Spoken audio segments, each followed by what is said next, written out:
Kita kembali berjumpa di akhir minggu ketiga bulan November tahun 2022. Bapak Ibu jemaat yang kekasih, pemuda, anak-anak, juga orang dewasa dan lansia, laki-laki dan perempuan. Gemit menetapkan November sebagai bulan lingkungan hidup. Minggu lalu tanggal 13, tema pemberitaan kita adalah tentang tanah. Itu berhubungan dengan wilayah daratan. Bacaan minggu ini mengarahkan pandangan kita ke laut.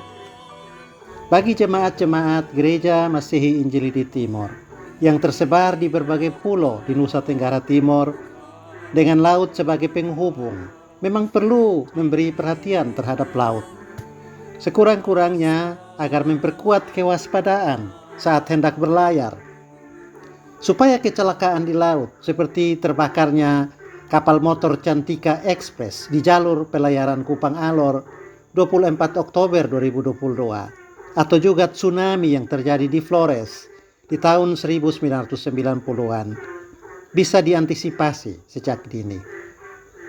Kita sama-sama tahu bahwa laut adalah kawasan yang sangat luas dalam biosfer. 3/4 bagian dari permukaan bumi adalah laut. Tapi kok bisa ya planet kita disebut bumi, merujuk pada daratan, padahal luas darat hanya 1/4 bagian saja. Oke, ini mungkin saja untuk memberi perhatian pada kawasan di mana manusia hidup, yaitu daratan. Manusia tidak tinggal di laut. Mungkin karena itu, laut kurang mendapatkan perhatian. Padahal laut memang memainkan peranan penting bagi kehidupan di seantero jagat, termasuk juga bagi manusia yang ada di darat. Di laut bukan hanya ada ikan. Laut juga sebagai mesin penghasil uap yang membentuk awan, prasyarat untuk hujan bagi kehidupan di darat. Cadangan gas, bahan bakar minyak juga berlimpah ruah di laut. Laut berguna untuk menetralisir suhu di daratan, termasuk menyediakan ion-ion yang menyusun natrium klorida atau garam. Pokoknya, tanpa laut, kehidupan makhluk berada dalam bahaya. Karena teologi dan gereja kurang memberi perhatian pada laut, worldview masyarakat umum tentang laut lebih banyak dibentuk oleh dongeng-dongeng yang terkadang berisi tahyul dan bernuansa negatif. Laut sebagai tempat hukuman. Ingat cerita orang Sumatera tentang maling kundang. Atau juga dongeng Batu Badaun dari Maluku. Laut digambarkan sebagai sumber ancaman, tempat bergeyantangan hantu-hantu. Laut adalah tempat tinggal monster yang mengerikan. Dan juga dalam kitab Wahyu disebutkan binatang yang menghancurkan bumi berasal dari laut. Di zaman modern, monster yang berasal dari laut itu bernama tsunami yang menimbulkan rasa takut luar biasa serta kematian yang mengerikan. Untuk waktu yang sangat lama, salah satu suku di Timor menggambarkan laut sebagai ancaman. Itu sebabnya mereka memilih tinggal di pegunungan dan menyebut dirinya orang-orang darat atau tanah kering. Ini secara sosiologis membuat suku lain yang lebih dekat dengan laut lebih maju dan berwawasan lebih luas. Tapi beruntunglah suku ini yang menghuni tanah yang kering dan menyebut dirinya orang-orang darat mulai masuk laut dan tidak lagi takut menyeberang laut. Alkitab memang berbicara secara paradoks dengan dua kata yang kontradiktif tentang laut. Pertama, laut dalam arti fisik, yaitu sebagai ciptaan yang dibentuk oleh Tuhan. Yang kedua, laut dalam arti teologis atau metafisik, yaitu dipersepsikan sebagai tempat kuasa jahat dan makhluk-makhluk pengacau serta tempat berdiamnya semua yang bersifat mengancam dan menghancurkan hidup. Coba ingat di Wahyu pasal 21 ayat 1. Disebutkan bahwa di langit yang baru dan bumi yang baru, laut tidak ada lagi. Artinya manusia bebas dari ancaman dan kecelakaan. Bapak Ibu, anak-anak, pemuda, remaja, lansia, dan orang-orang dewasa yang kekasih dalam Kristus. Terlepas dari kesaksian Alkitab tadi, pengalaman masyarakat kepulauan tentang laut adalah positif. Laut menjadi penghubung antar pulau. Penduduk di pulau yang satu menjadikan laut sebagai jembatan penyeberangan menuju ke pulau yang lain untuk berdagang, untuk belajar, atau untuk bertemu jodoh. Kalau mereka memandang ke darat, yang tampak adalah dataran dengan barisan gunung yang menjadi semacam penghalang atau pembatas. Ini beda dengan pandangan ke arah laut yang tanpa batas, menjanjikan kebebasan dengan 1000 kemungkinan dan pengalaman-pengalaman baru. Inilah beda karakteristik penduduk di daerah pesisir dan di pegunungan. Orang-orang pantai lebih mudah dan cepat menerima hal-hal baru.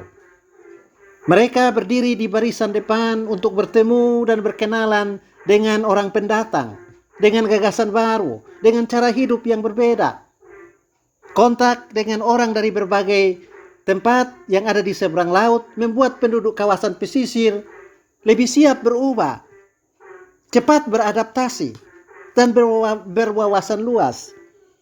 Ini beda dengan orang-orang gunung yang cenderung lebih tertutup, berhati-hati, bersikap curiga terhadap hal-hal baru, dan membentengi diri berhadapan dengan perubahan.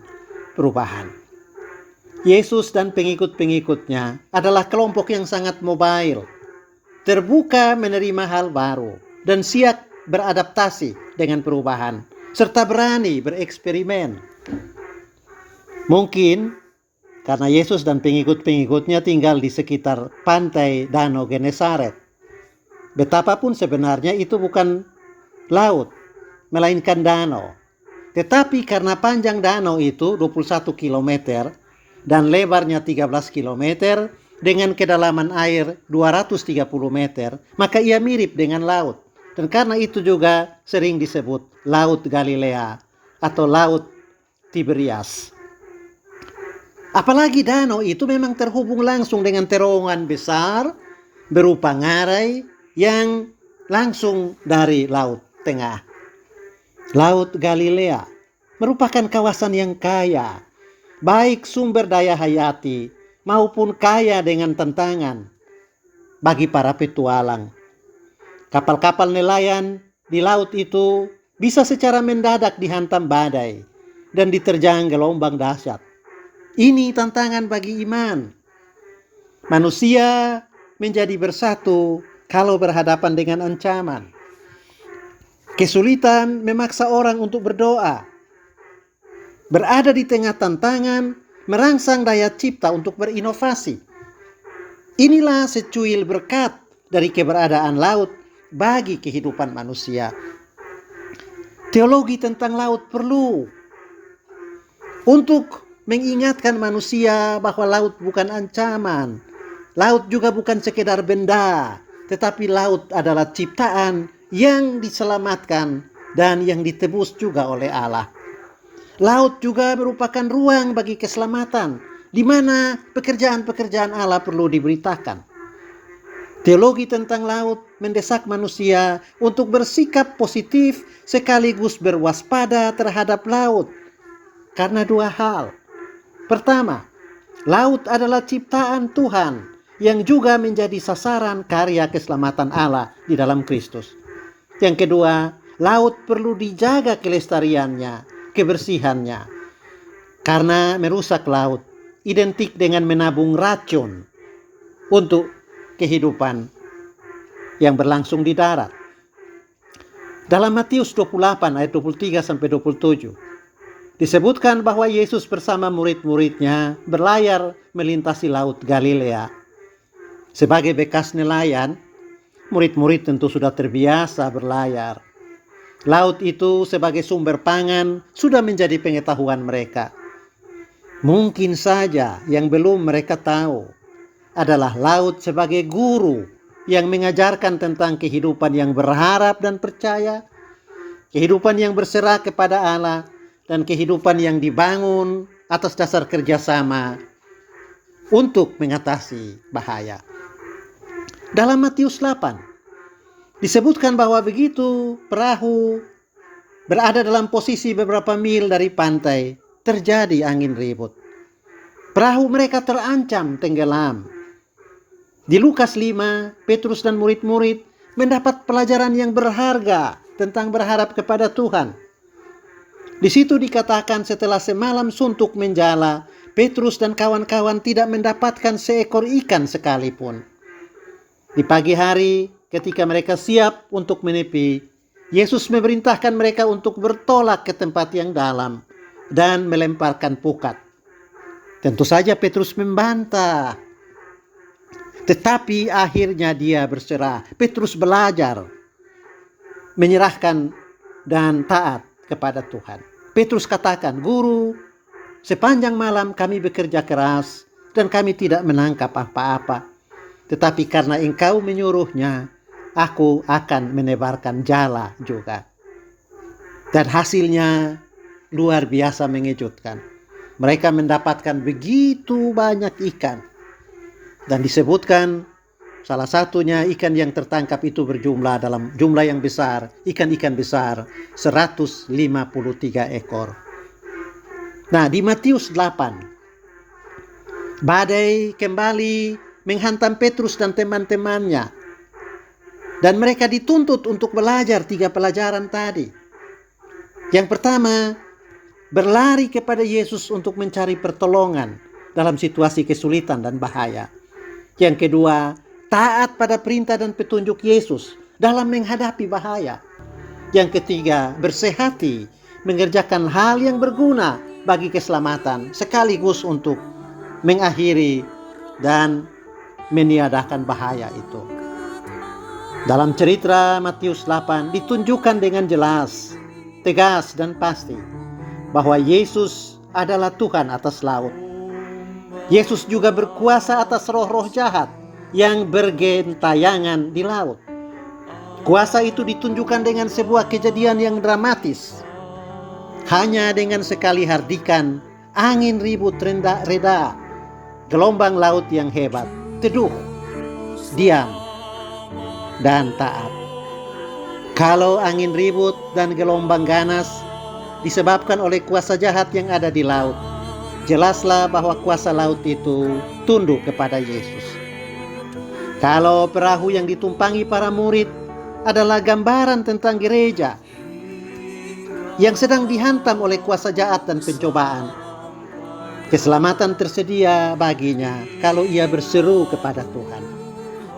Kalau murid-murid yang panik mewakili orang-orang percaya yang merindukan keselamatan, bersehati mengerjakan apa yang Yesus perintahkan akan membuat mereka berhasil memperoleh kemenangan dan mengatasi kesulitan itu. Inilah pelajaran yang kita peroleh dari Matius pasal 8 ayat yang ke-23 sampai 27.